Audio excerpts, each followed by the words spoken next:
मैंने एक चीज रियलाइज करी थी, गुल्लक वही होना चाहिए जो खुले ना कहीं से। वो मिट्टी के गुल्लक बेटर होते थे, खुले ना, पैसा भरते रहे, एंड में फोड़ना पड़े। जहां खुलने वाला गुल्लक होता था वहां पे तो पैसा जाता था, निकल आता था, पैसा जाता था, निकल आता था, तो कभी वो पैसा फायदा नहीं मिला। लेकिन आस्था, ये जो गुल्लक वेब सीरीज है आपने देखी क्या? और बेसिक आइडिया है, बेसिक प्रोमाइस है कि आज इस गुल्लक में हम लोग कुछ बेहतरीन स्टॉक्स भरने वाले हैं। तो पहले वेब सीरीज देखी क्या, और पहला स्टॉक कौन सा होगा आस्था जो इस गुल्लक में जाने वाला है? गुड आफ्टरनून आशीष। बेसिकली वेब सीरीज तो मैंने नहीं देखी हम्म। है, लेकिन बिल्कुल जो आपका ये है शो का नाम है वो बिल्कुल एप्ट है, क्योंकि मैं जानती हूँ सीएनबीसी आवाज हर फ्राइडे को, स्पेशली जब भी आशीष का शो होता है तो कोई नई मूवी रिलीज होनी हो, कुछ भी हो, तो उसी पे थीम बेस्ड होती है। तो थीम बहुत ही बढ़िया है। और जब आपने यहाँ पे स्टॉक की बात की है, तो मेरा पहला स्टॉक यहाँ पे रहेगा इन्फोसिस। काफी ज्यादा पसंद आता है, इनफैक्ट आपके चैनल पे मैंने इसको बहुत ज्यादा रेकमेंड किया हुआ है, और अभी भी मैं काफी ज्यादा पॉजिटिव हूँ।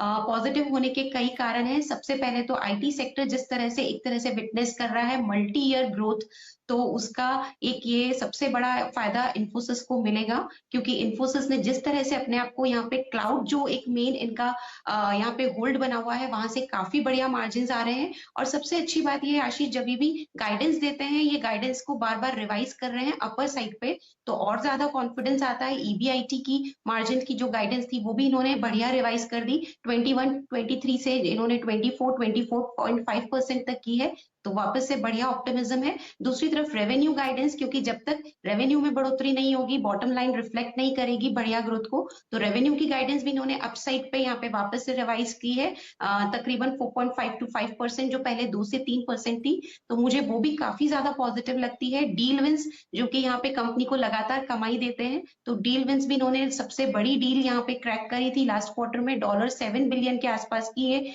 डील विंस क्रैक कर चुके हैं। और अब तक 9 महीने की अगर हम बात करें FY21 की, तो $12 बिलियन की डील विंस क्रैक हुई है।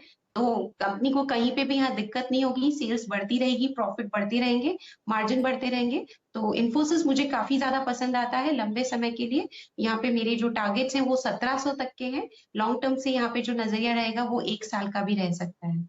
वाह, तो इन्फोसिस इस आईटी दिग्गज के साथ शुरुआत, और बिल्कुल एप्ट स्टॉक है। हमने आईटी में एक अच्छी री रेटिंग आती हुई देखी इस पैंडेमिक के बीच में, और कई लोग कहते हैं कि जो अगले 10 साल की ग्रोथ की एक्सपेक्टेशंस थी वो पैंडेमिक के चलते एडवांस हो चुकी हैं।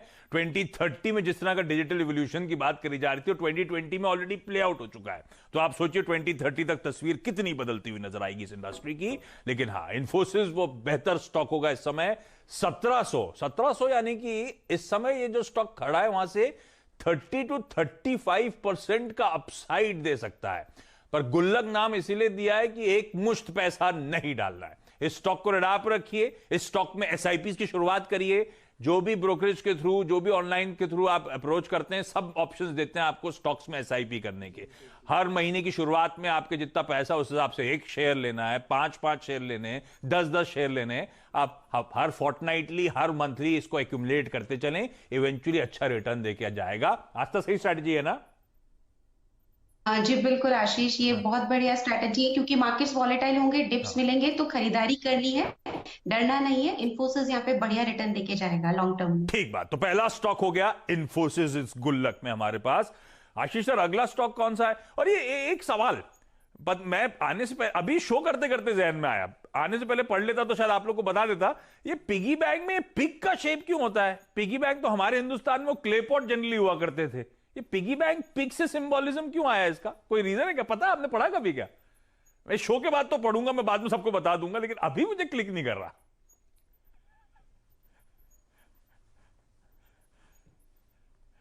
मुझे भी इसका कोई आइडिया नहीं कि पिगी बैंक में जो शेप है वो पिगी क्यों होता है।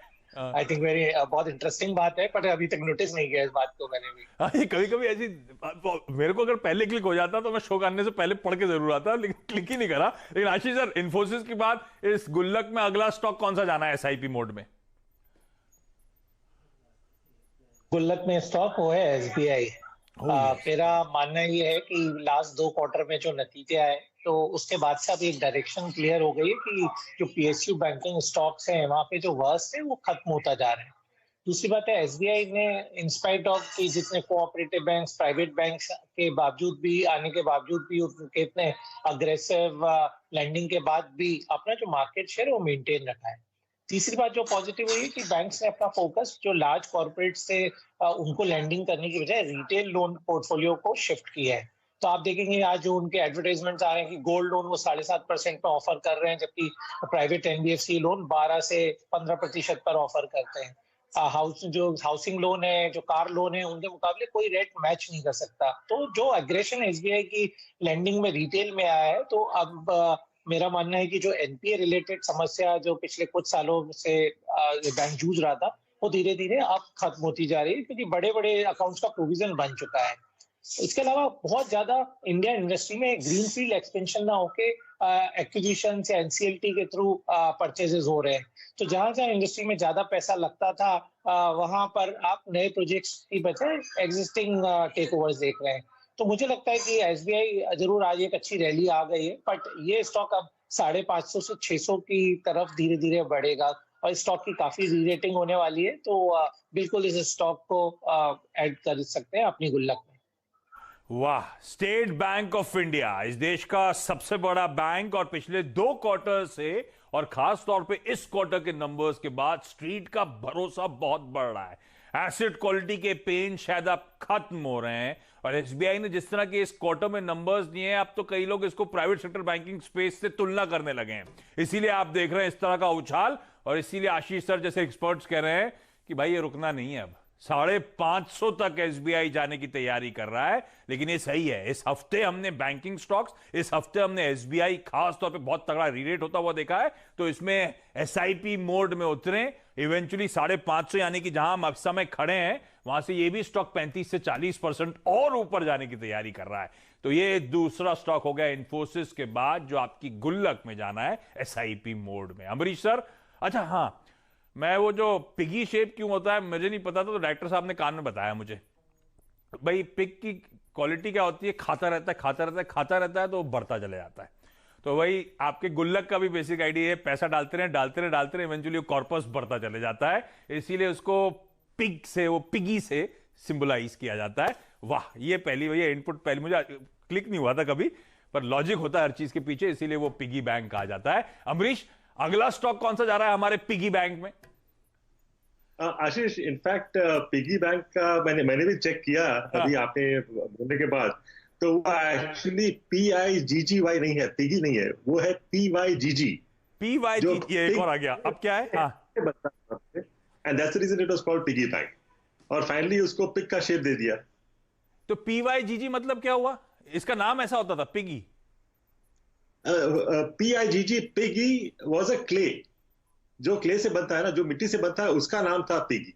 ओह ठीक है, देखिए अलग अलग व्यूज आ रहे हैं, दोनों सब ऐप्ट बैठ रहे हैं। तो बेसिकली पिगी कैसे आया, कहीं ना कहीं हम पहुंच रहे हैं उसके बाद भी। अमरीश सर, अगला स्टॉक कौन सा है ये इन्फोसिस एसबीआई के बाद? मेरा जो स्टॉक है ICICI लोम्बार्ड है। ये एक प्राइवेट सेक्टर लीडर है जनरल इंश्योरेंस में, और यदि उसका इवन लास्ट क्वार्टर का यदि रिजल्ट देखते हैं, प्रीमियम ग्रोथ काफी अच्छा रहा, कंबाइंड रेशियो जो है वो भी इंप्रूव किया, क्योंकि जो क्लेम्स थे वो कम हो गए। उनका जो ग्रॉस डायरेक्ट प्रीमियम इनकम है वो भी करीब 9% बढ़ गया था लास्ट क्वार्टर में। और हम लोग ये देख रहे हैं कि the automobile sales are increasing quite a lot. वहां भी इन्होंने उनका जो मार्केट शेयर है वो काफी बढ़ाया है, I mean it's gone up by nearly 14.3%। बाकी भी जो सेक्टर्स हैं, फायर, इंजीनियरिंग, मरीन कार्गो, उसमें भी उन्होंने काफी लाइक मार्केट शेयर गेन किया है।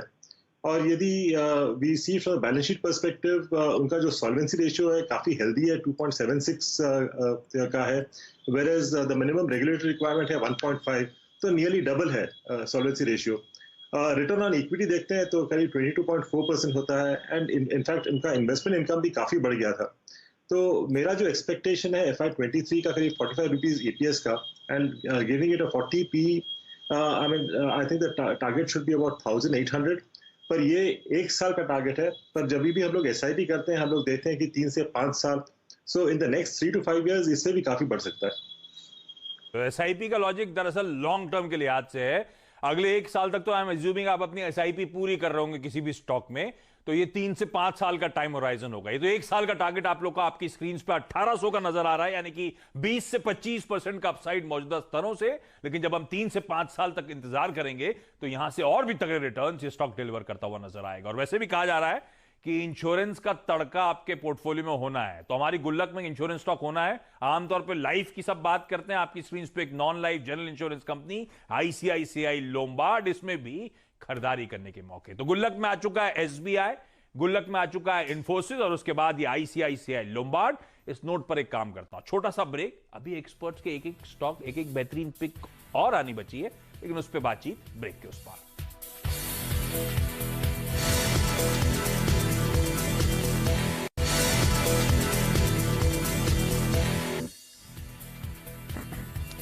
ब्रेक के बाद आपका स्वागत है। हम बात कर रहे हैं आज गुल्लक, यानी कि बेसिक आइडिया ये था कि कुछ बेहतरीन स्टॉक्स जिन पे दाव तो लगाना है, पर क्योंकि मार्केट्स काफी उठे हुए हैं, नो वन नोज कितनी और तेजी या यहां से कितनी गिरावट, तो एक बेहतर सेफर तरीका उन बेहतरीन स्टॉक्स में आप एसआईपी करते चलें। तो ऐसे कौन से स्टॉक्स हैं जो एसआईपी करने चाहिए, उन पे फोकस है। 3 बात हो चुकी है, मैं बाद में रैप अप करूंगा, लेकिन अब क्विकली आगे बढ़ रहा हूं। अमरीश सर, आईसीआईसीआई लोम्बार्ड के बाद अगला स्टॉक पिक कौन सा है? अगला स्टॉक पिक है एनटीपीसी। इसका पूरा नाम है नेशनल थर्मल पावर कॉर्पोरेशन। और लोग सोचते हैं कि it generates power only from coal, पर इसका डिसेंट परसेंटेज आता है हाइड्रो, न्यूक्लियर और रिन्यूएबल एनर्जी सोर्सेज से।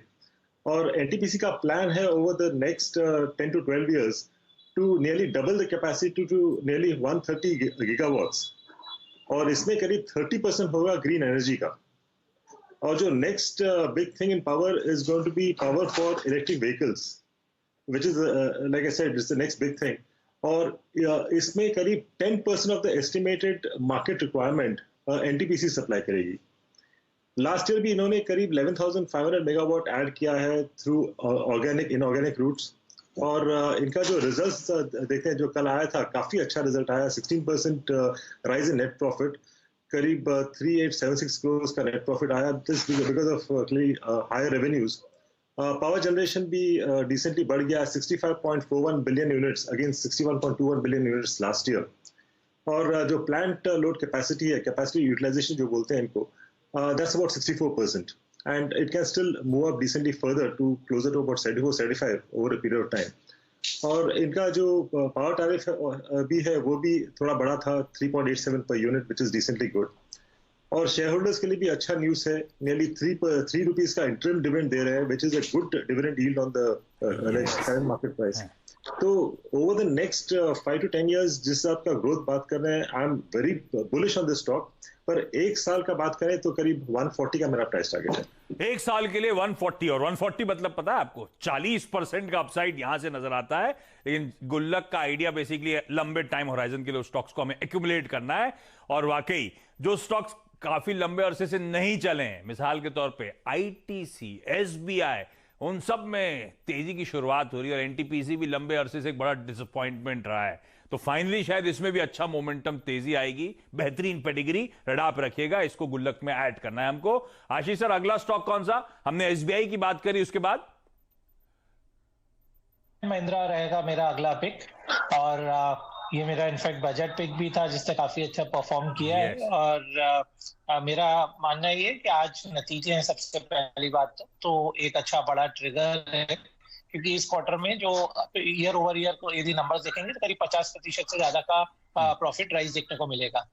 जो मेजर इसमें ट्रिगर्स हैं वो मैं बताना चाहूंगा। सबसे पहले जो जनवरी मंथ की ट्रैक्टर की सेल आई ऑलमोस्ट 50% अप थी, तो ये शो करता है कि जो एग्री इकोनॉमी में जो चेंजेस हो रहे हैं, क्योंकि रबी की जो क्रॉप था उसमें one of the highest area में सोइंग हुई है, और खरीफ की क्रॉप का भी जो प्रोक्योरमेंट है वो काफी टाइमली हो गया, तो किसानों के पास में बहुत लिक्विडिटी अभी अवेलेबल है। तो जो भी रूरल रिलेटेड स्टॉक्स है आप देखेंगे कि वो सारे स्टॉक्स परफॉर्म कर रहे हैं, और महिंद्रा एंड महिंद्रा चूंकि एक डोमिनेंट ट्रैक्टर प्लेयर है तो वो उसको सबसे ज्यादा बेनिफिट मिलने वाला है। प्राइस हाइक भी इन्होंने लास्ट क्वार्टर में लिया, उसका बेनिफिट भी मिलेगा। तो इसके अलावा एक और बात है कि जो ईवी का एक मूवमेंट चल रहा है, तो 2 ईवी इनके पास में ऑलरेडी हैं जो 10 लाख रुपए से कम की रेंज में सेल कर ही रहे हैं। तो मुझे लगता है कि इन सारे फैक्टर्स को देखते हुए करीब 30% की अपसाइड आराम से इसमें एक साल में मिल सकती है, और बिल्कुल SIP इस स्टॉक में की जा सकती है। और गजब का परफॉर्मेंस ऑफ लेट वैसे भी देखने को मिला है, तो M&M 4 डिजिट पे जाने की तैयारी कर रहा है। इसमें आप SIPs की शुरुआत कर दीजिए। और आस्था, लास्ट स्टॉक कौन सा? इन्फोसिस के बाद आपका बेट कौन सा होगा?